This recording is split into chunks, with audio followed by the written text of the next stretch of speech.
Well, Gerald, back in 2002, Greg Palast, investigative journalist of BBC, as you know, he was sent documents that were leaked around the time Joseph Stiglitz, who was the head economist there, quit. Stiglitz says he didn't release them, but I mean, it's pretty obvious that it was associated with that. And it said, we've done this in Argentina, we've done it in Africa, other countries in Africa. We're going to get everybody in debt to our fraudulent paper, bankrupt them, then there'll be riots, then we'll bring even more control. That'll drive down the value of everything. Then we can buy everything up. They've maneuvered everybody with unfunded mandates, all this federal government garbage into bankruptcy, and now they're openly doing it. But they did this in the third world before there was an internet, and the third world didn't have guns.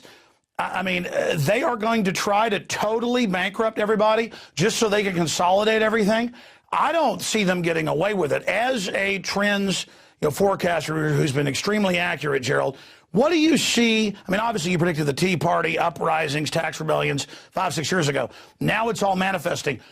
But down the road, and I know it's all up to us what ends up happening. The future is fluctuating, but I don't see this ending pretty. I mean, like you said, they're going to start a big war. Now they're getting ready for that political distraction. I mean, it's like two runaway trains. The globalist making 40-to-1 bets, totally delusional. The public losing their standard of living, getting angry. 3 million guns sold in the month of December, in the U.S. alone. The general public saying they don't trust the government. Congress with a 9% approval rating. I mean, this looks like we're going to see one hell of a confrontation. Oh, yeah. And by the way, just to fill in before I move on to that, all those guys, these hedge fund guys and private equity groups, those thieves, they're moving all into these countries like Italy and Ireland and Portugal and Greece. And they're buying up, that lovely term they have, privatization. That means they sell expensive public assets at pennies on the dollar to their buddies. They're already swooping in there. So what is it going to look like? It was our, Autumn Trends Journal of 2010, Off with Their Heads 2.0, and then our Spring Trends Journal of 2011. The first great war of the 21st century. And this is the way it looks. You're going to see more and more civil wars. Then you're going to see regional wars. And then you're going to see world wars. They're going to be going on simultaneously. It's going to be a globe in conflict with no end in sight. And the big one coming, as we believe it is after parsing through the Obama State of the Union address, and I encourage everyone to look at it and read it. He began with war, and he ended it with war. Oh, and by the way, that we should use, to paraphrase what he said in his speech, the great achievements of our military to run the rest of our institutions. That should be our guide. Oh, yeah, they're doing a great job. They haven't won anything since World War II. Oh, I forgot Grenada. Don't, if I get these emails saying how great they were. They lost Iraq. Now, you went to all the great victory parades. You should have seen Bloomberg and Lady Gaga. Oh, was that New Year's Eve? Oh, that's right. They didn't have one this time on Wall Street. Oh, and they're doing a great job in Afghanistan. Yeah, the Afghan soldiers that you're hearing clowns like Chicken Hawk Romney saying we should train so they could take over, and Obama and all the rest of them saying, yeah, they're wiping out our soldiers.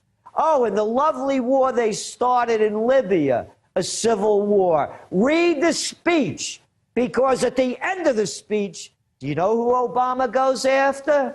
That's right, Iran. And if they go to war against Iran, again, you pick up the papers today.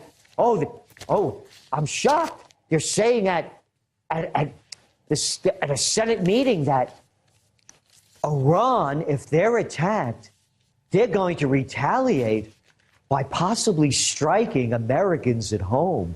How dare they? How dare they think of that?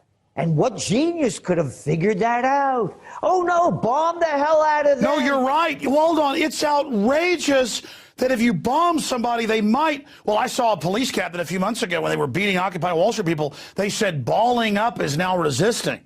So if you even try to block a blow, how dare you?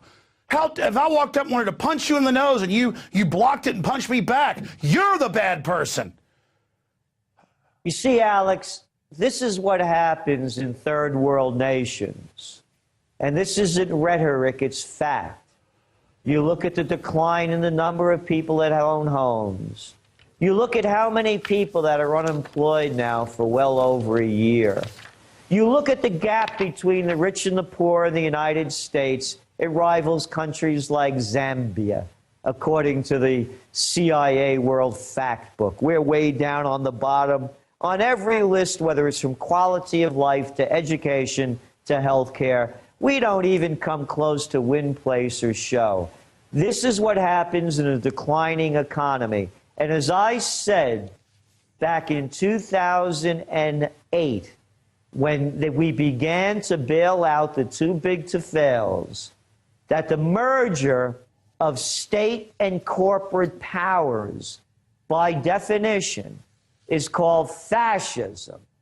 So when all these people were calling Obama a Marxist, a socialist, a communist, no, you have it wrong. It's fascist. So fascism is moving in, as you mentioned, what they do in all these third world countries to beat down the people from revolting. The same revolting thing has happened here when on New Year's Eve, President Obama signed in to law the National Defense Authorization Act, that they are going to do everything they can to prevent the people from rebelling against the bank takeover. Let me ask you a question, Gerald. As the money runs out, as they were announcing last week, they've already raided all the federal pension funds, so the IOUs are even being issued there. You're not going to get the money, and what little bit you do get, it's going to be devalued. What's going to happen with all the minions of the system? I mean, I see articles every day where a guy's walking his dog in a place that's been a dog park forever and says, look, I'm leaving. So the park service that's annexed the park that I've been to in California tasers him in the back, or they arrest a 6-year-old for playing tag and touching somebody on the leg. And then I found out they arrest you if you run at recess, and the Associated Press reports it with a straight face like it's good. Well, you could fall down and hurt yourself. And now TSA is now announcing they're going to be in the parking lots at the airports and on your street corners. I mean, again, it's like a bad movie. It'd be like if you made a joke about a cartoon-level police state. And all these minions of the system, they've hired every malcontent who couldn't get a job, at McDonald's, and they're like these addled, moron, gibbering, pot-bellied control freaks. I mean, do they have any idea what's going to end up happening here? No, as I said, this is what happens in a third world nation. That's when it runs out of control like this. Hey, listen, Alex, last night I spent 2.5 hours watching the returns coming in from Florida. Painful. You have to devote your life to watching this kind of crap. You want to talk about minions? How about all those clowns clapping and cheering on bad cue from Gingrich and Romney? And I have to tell you, I'm sick and tired of their families being rolled out. I don't care about your family.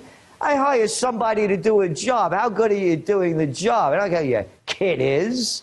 And they're all out there, and one after another. And then the scene of Gingrich's wife always staring at him adoringly. That's the next point. They tell them to stand behind him, and I've talked to the politicians, and to all look exactly at them like they're God and just go, and everyone's being real fake, going, it's so, And I mean, look at Romney. I mean, Gingrich is bad too, but Romney raiding, destroying companies, globalist, getting bailout money, all of this, and he acts like he creates jobs. I'm sorry, go ahead. Well, again, you're right. He did create jobs, and he brags about it.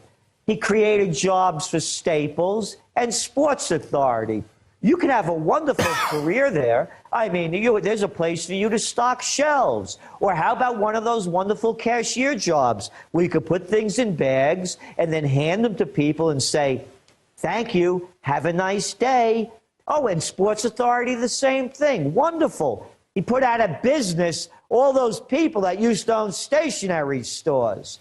He put out of business all those people that used to own sporting goods stores. A corporate greedy vulture.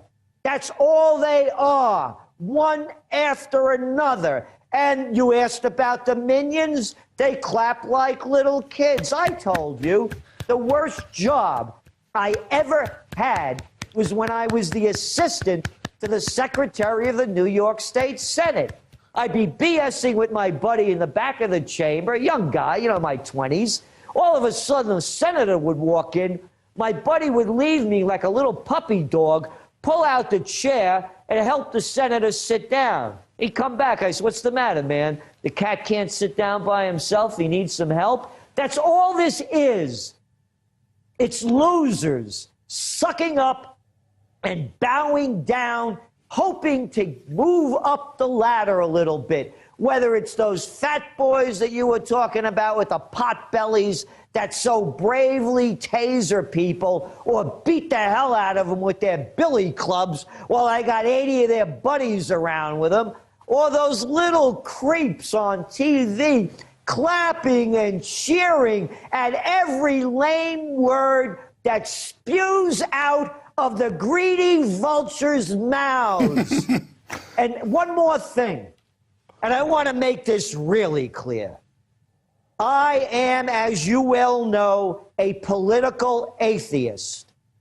I do not believe in anybody's political gods, and I am sick and tired of turning on the television and watching Ari Fleischer, that creep that worked for George Bush, that got us into the Iraq War. You remember him. If you're not with us, you're against us. Him. And all of these other ones, that guy Carville, the Clinton creator, that cat's from another planet, man. And one after another telling me that I have to believe in their political God. I am tired of these missionaries out on the street telling me that I have to believe in their political religion. These are false religions. These are false gods. They are political gods that are corrupting the entire system. And you notice there's one guy who points out that it's a fantasy land, one real candidate, so they give him the least amount of time, they demonize him, they say he can't win, and the bumper stickers are everywhere, everybody's endorsing him.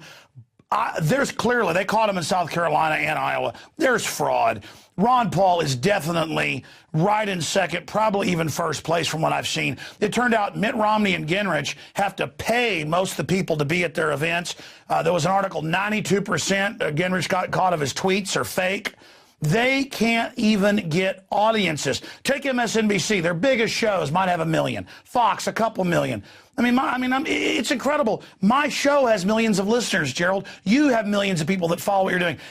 But their advertising is $20,000 a minute, and mine's $300 because I don't have big multinational corporations paying a tithe not to get a response back on products, but to shove propaganda down people's throats. This is what they are doing. It's fake. It's a paper tiger. And that's what I wanted to raise for you next. Your take on where the stuff is happening with Ron Paul and the fact I see it as a good sign that they're trying to bring in open internet censorship, open arrest of citizens, and disappearing us into black holes. It's really waking people up. You've got zombies and paid people that go clap for Gingrich and you know, Romney and the rest of them. But they're getting deeper into mind control. But the other group, what I'm seeing is a separation happening. Those that are awake are waking up at a deeper level, and more people than ever are apologizing to myself.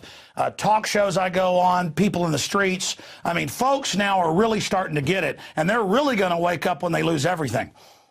They will. But again, let's go back to where we are. We're stuck in this political fundamentalism.